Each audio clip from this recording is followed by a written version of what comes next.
Hamlet, the unhappy prince. When the king of Denmark died suddenly, the life of his son, the young prince Hamlet, changed completely. Hamlet had loved his father, a kind and popular king.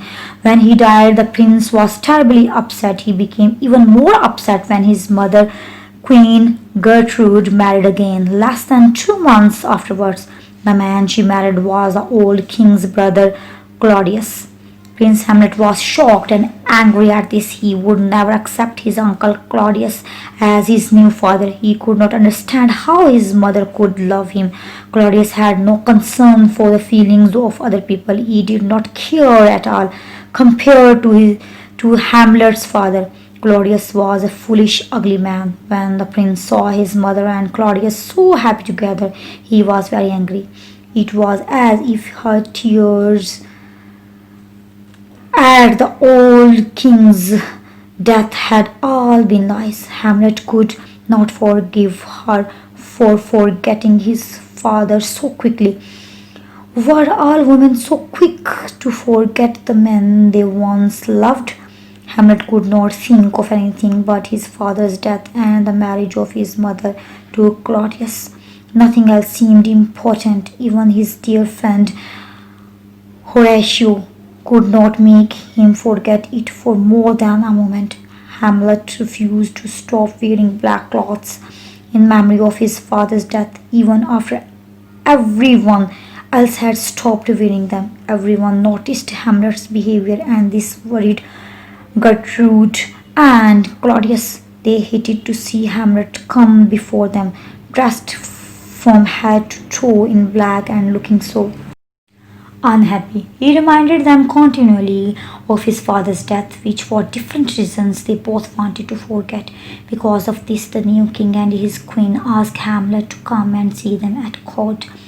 Dear son, try to forget about the past. His mother said, everyone has to die sometime, you know.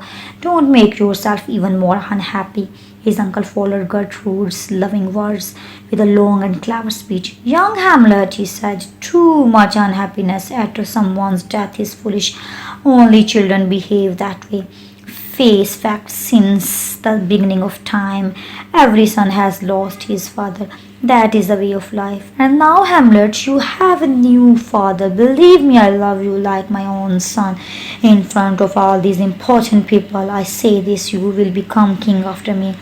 My boy, we are worried about you, so we do not want you to go back to university in Wittenberg as you planned. Your mother and I would like you to be a good son to your parents and stay here with us.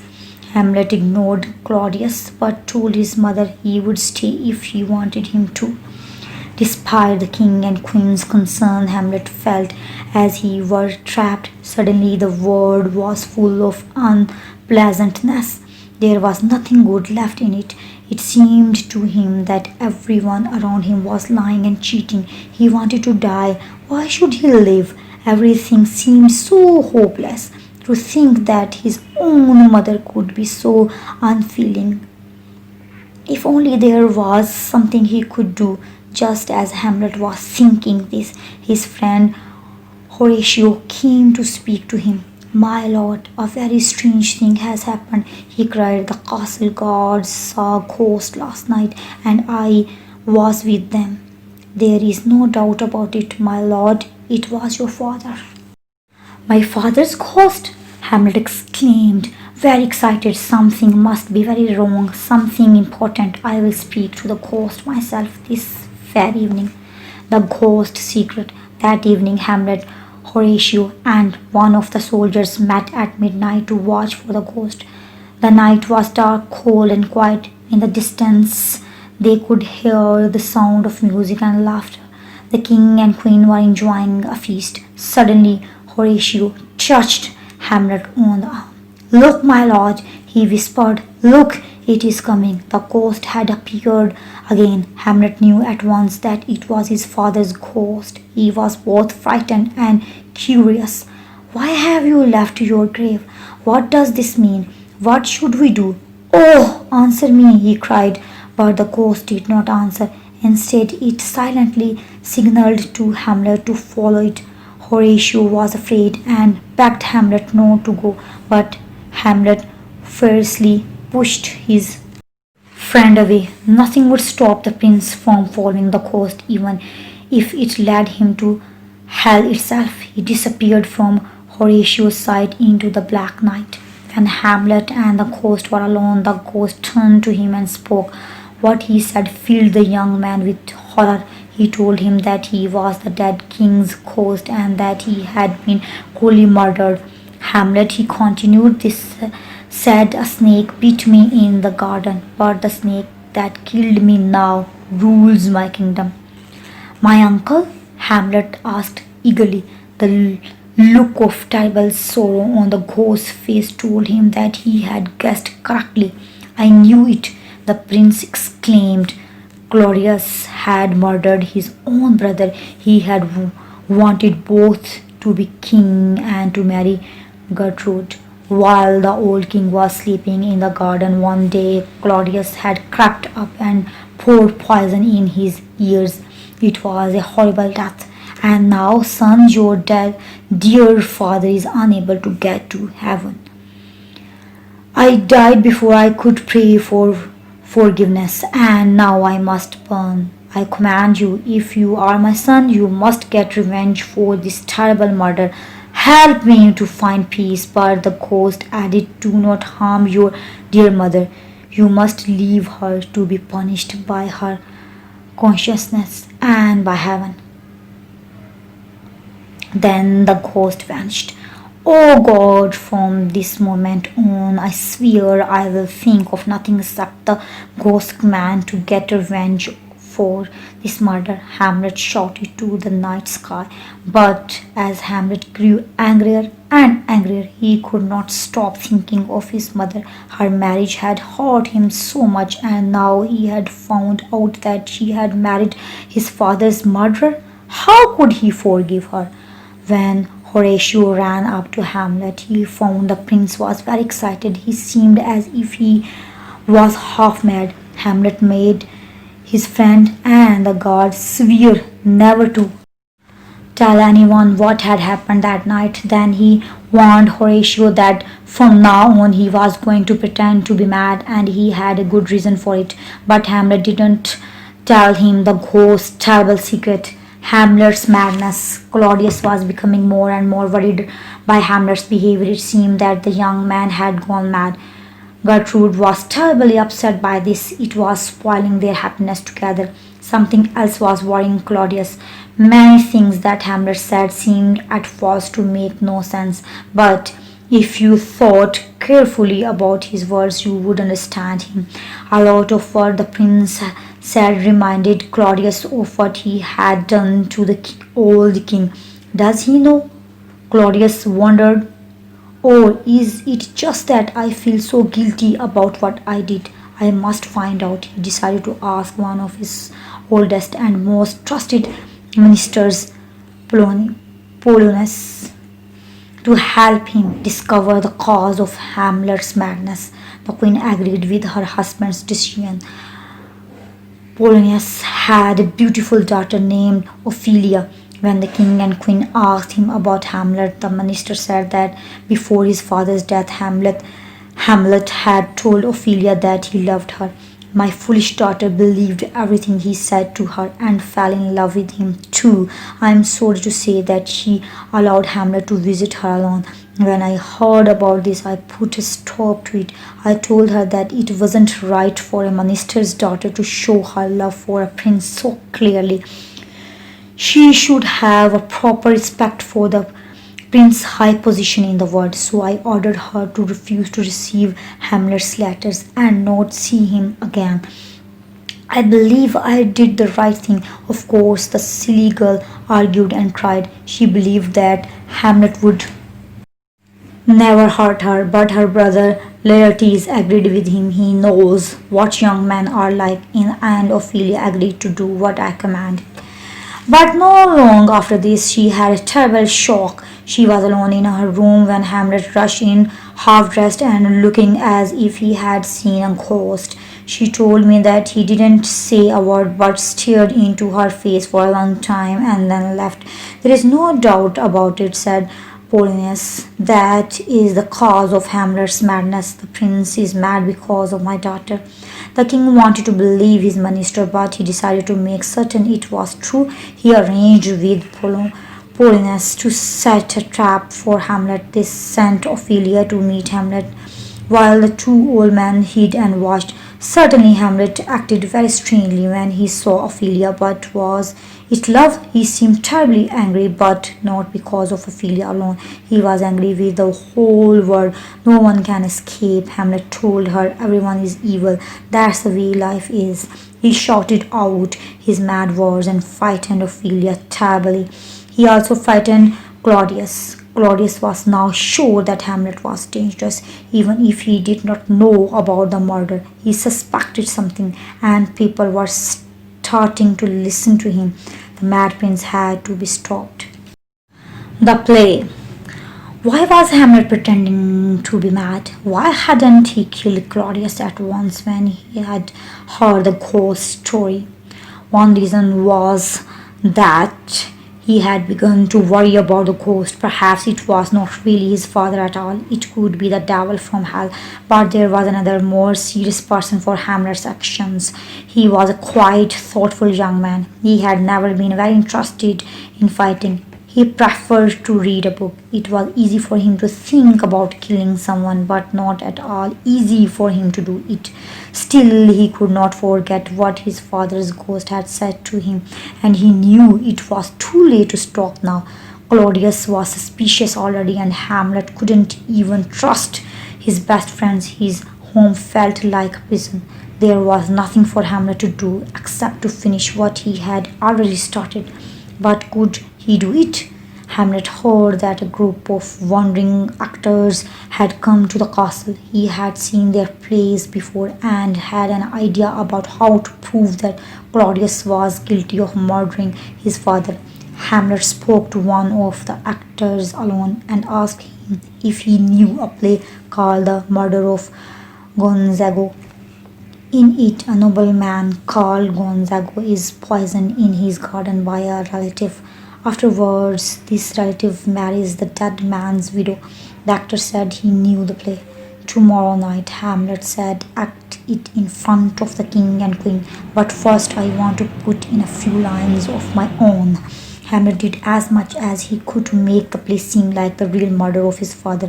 When the king and queen watched this play, thought Hamlet, I will look at their faces very carefully. If they really are guilty of murdering my father, their faces will show it.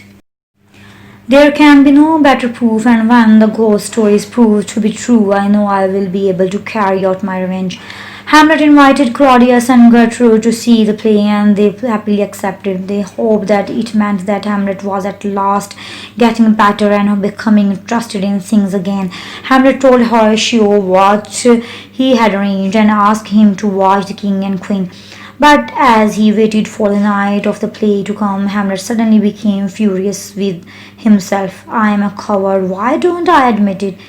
It is not just proof that I need. The truth is I can't do it. I can't kill my own father's murderer. How can I be such a failure and a coward? Any brave man could do it and not worry about anything at all, he said to himself. Such a simple thing, and I can't do it. This is all becoming too difficult. I hate myself and I hate what I have to do. I'll kill myself, then everything will be over and I won't have to struggle anymore.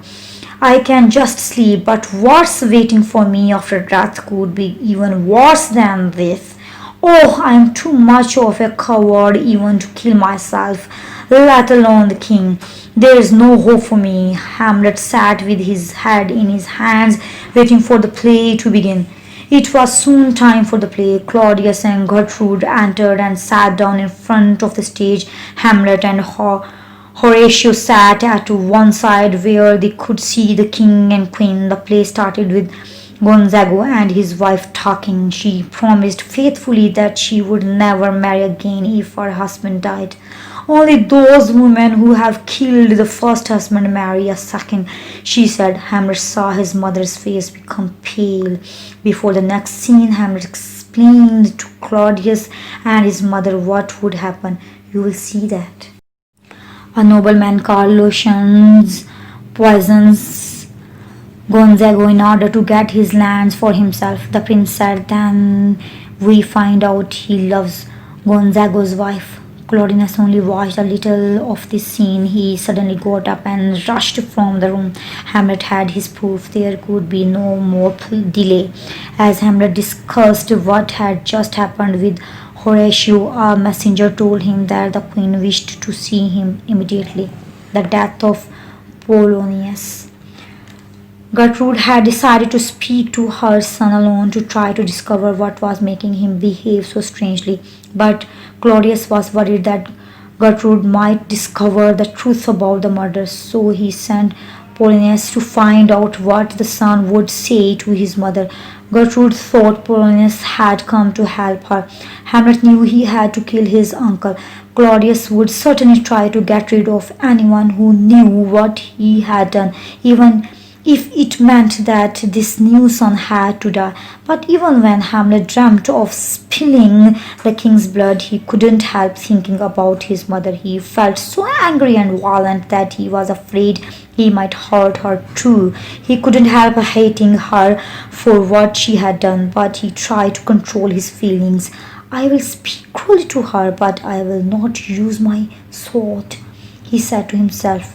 On his way to Gertrude's room, Hamlet saw Claudius alone kneeling down to pray. He could have killed him then without difficulty. There were no guards nearby. Claudius would not see Hamlet until it was too late. Hamlet knew that he had to kill his uncle, and just then, at the terrible hour of midnight, he felt he could do it. However, he also knew that if he killed Claudius while he was praying, that evil murderer would go straight to heaven. Hamlet's own dear father was still suffering because he had died without being able to pray for forgiveness. No, decided Hamlet, there will be no forgiveness for my uncle. I'll kill him when he's just committed a sin. Then he'll never get to heaven. He put away his sword and quietly left the room. When Hamlet came to his mother's room, Gertrude told Polonius to go and hide behind a curtain. Her son's behavior was by now so strange that she was quite afraid. After all this excitement, Hamlet could hardly stop himself from hurting his mother when he entered her room. When he saw her, he was overcome by anger. All the terrible things that were happening now were her fault for not loving his father enough. So what do you want? He said rudely. Hamlet, I am very unhappy with your behavior.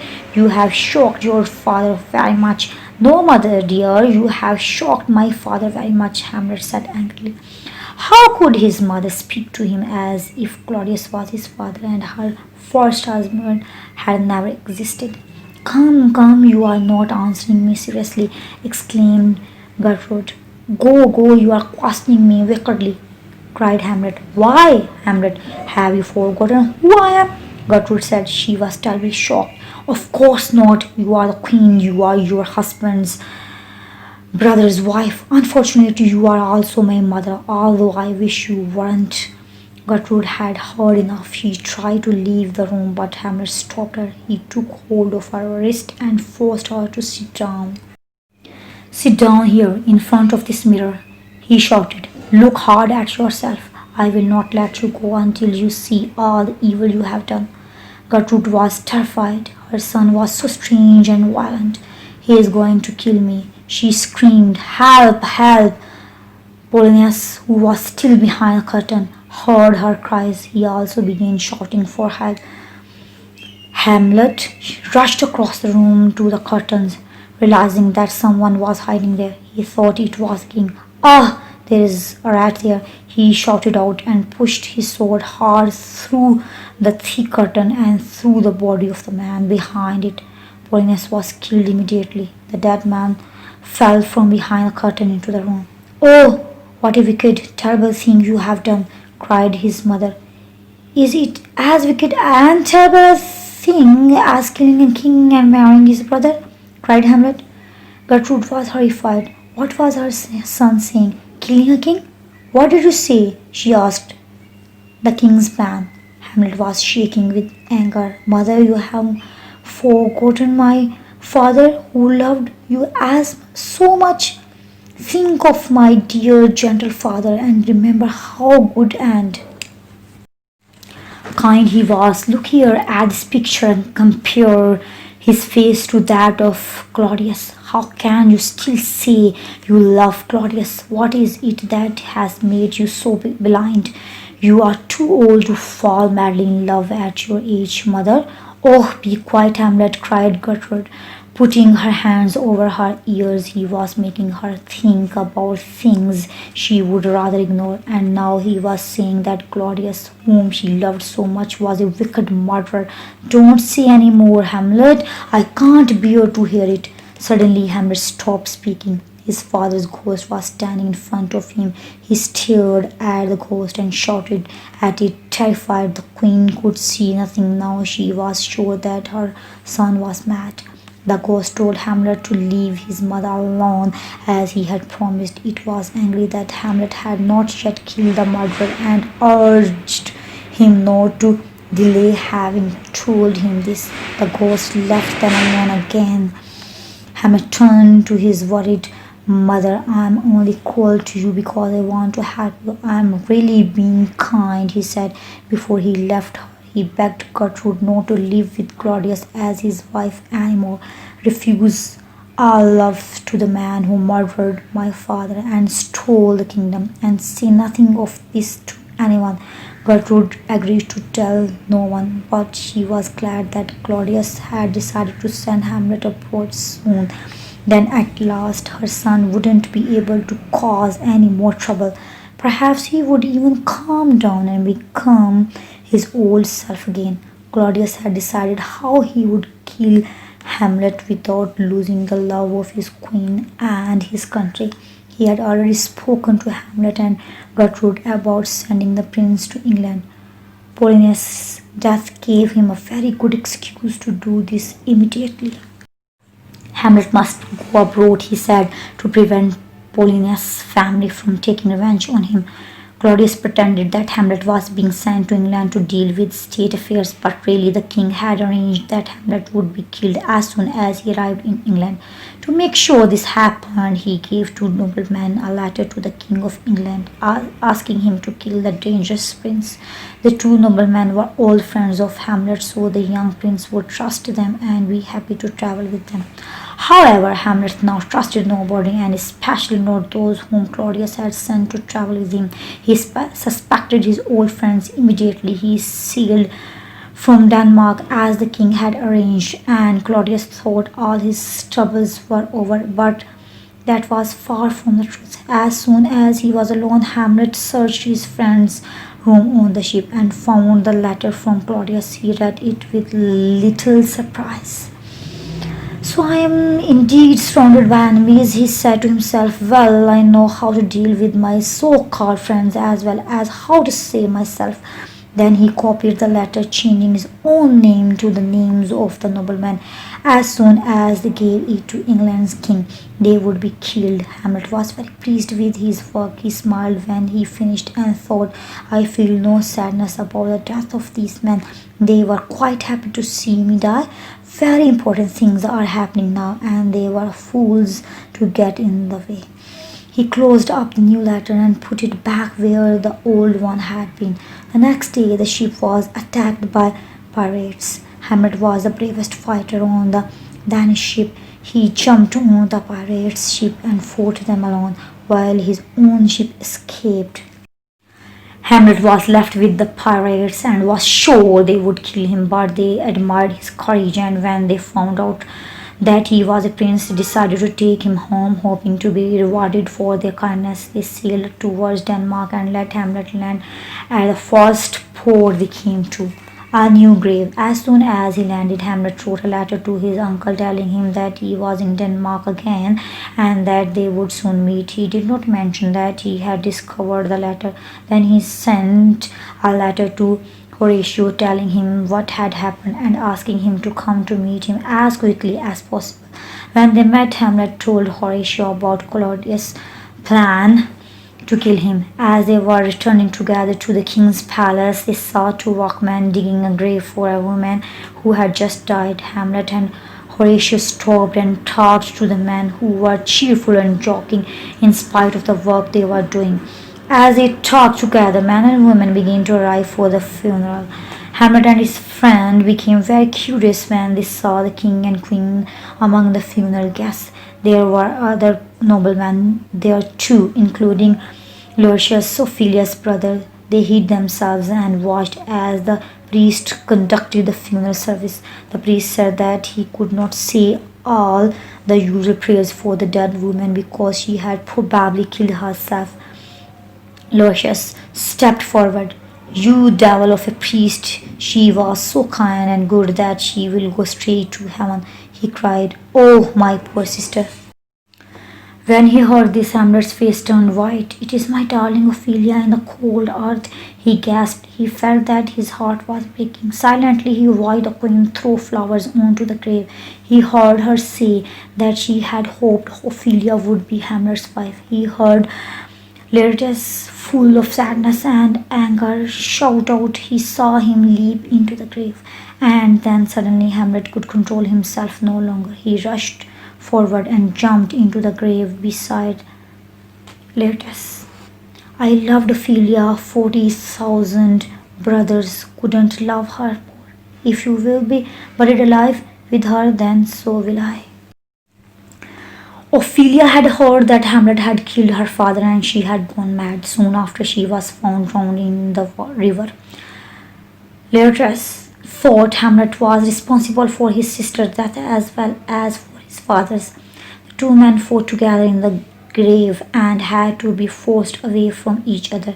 The funeral ended, but Laertes was determined that there would soon be another Hamlet's. The king realized that he could use Laertes' anger and sorrow for his own purposes. He asked Laertes to come to see him alone. Then he encouraged him to take revenge for the killing of his father. Laertes did not need much encouragement. "I would cut Hamlet's throat in a church if I had to," he shouted. The king suggested an idea of his own instead. "My plan is for you to challenge Hamlet to a friendly sword fight between yourself and him. During the fight, you will use a sword with a sharp point, not the blunt sword usually used in friendly matches." "A good plan indeed, my lord, and to make quite certain that Hamlet dies when he is hit, let's put poison on my sword," cries Laertes. The king was pleased with this. "We must think hard about how to carry it out. You will have only this one chance to kill Hamlet. You should have a second plan in case the first one fails. This shall be it. I'll have 2 balls of wine near me on the table. One will contain poison. I will wish Hamlet success in the match by drinking from one ball, but then I'll give him the other one to drink. That way he is sure to die, either by the poisoned sword or from the poisoned wine. Polynus and Ophelia, sleep peacefully. You will have your revenge," shouted Laertes. "And I will be safe at last," thought Claudius. "The truth is known," Hamlet agreed, quite happily to take part in the fighting match. He was eager to test his skill as he had been practicing. The queen and all the noblemen gathered to watch the fight. Before it began, Hamlet spoke quietly to Laertes.